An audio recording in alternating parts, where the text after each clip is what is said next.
What I can say to you, Iran will never get a nuclear weapon on my watch, as they say. I directed last night's airstrikes targeting sites used by the Iranian-backed militia groups responsible for recent attacks on U.S. personnel in Iraq.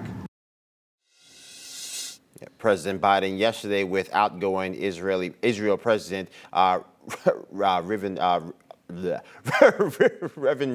Rivlin assured that he would not actually tolerate, noting he ordered the airstrikes on Sunday's facilities in the U.S., saying they were used by Iran-backed militia groups near the border between Iraq and Syria. It comes as Biden faces growing scrutiny over what may have been described as anti-Israel policies. Joining us now to discuss is Rabbi Menachem Levine, CEO of the Joan Dots Bays Yaakov Elementary School. Our panel is also standing by, Barak Lori and Mike Murphy. Rabbi, what does this mean for the future of Israeli relations now that we have seen this transition in Israel at the same time while we have an administration that seems to be hostile or at least indifferent to the threats that are constantly facing the Jewish state of Israel today? Hey, good morning. Great question. The new government of Israel obviously is very new and somewhat unstable. It's made up of different factions, and the Iran policy will probably be pretty much similar to past Prime Minister Netanyahu. I think the greater concern is the change of government that we had in the United States coming from Donald Trump to President Biden. Biden is certainly a little bit better than President Obama as far as Iran, but his words, I believe, are meaningful, but hard to put a lot of trust in it. And I'll tell you why. 3 reasons.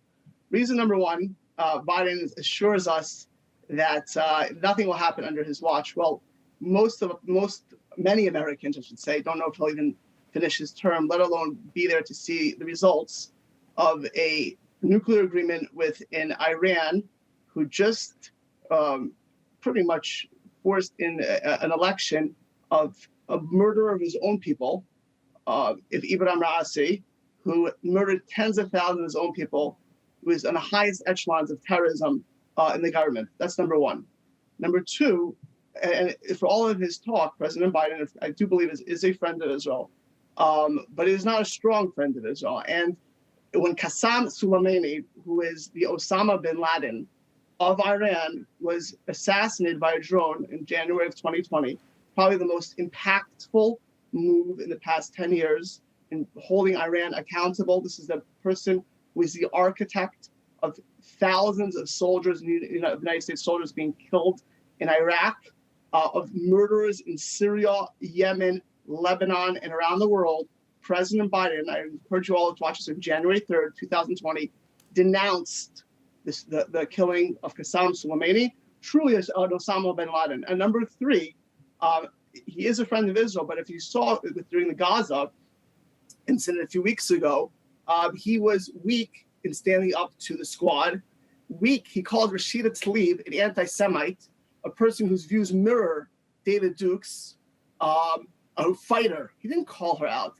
He didn't fight against her. He complimented her. He is scared of AOC, who also parrots lines like apartheid of the only democracy in the Middle East, Israel.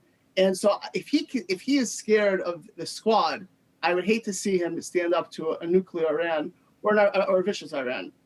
It's really interesting to look at when you talk about what was happening here in New York at the time. We had people being attacked simply for holding the flag of Israel. It looked like something straight out of Gaza. You have the media basically rubber stamping this. Here's what Jen Psaki actually had to say.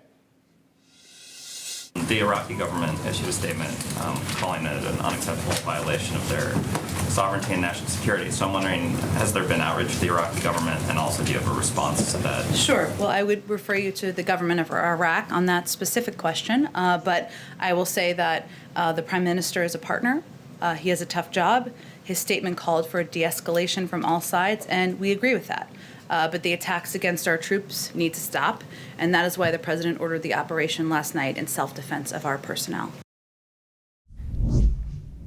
So, Barack, I'll come to you because it seems to me as if we end up in a situation where this is just lip service, where, I mean, this is almost a strike that seems to be a strike of convenience because of the fact that this meeting was going to occur, because of the fact that there was so much undeniable evidence that we in many ways have, if not turned our back on Israel, then certainly allowed many things to happen on our watch, including Iran, the Ayatollah, basically saying that Israel is not a country, but a military base.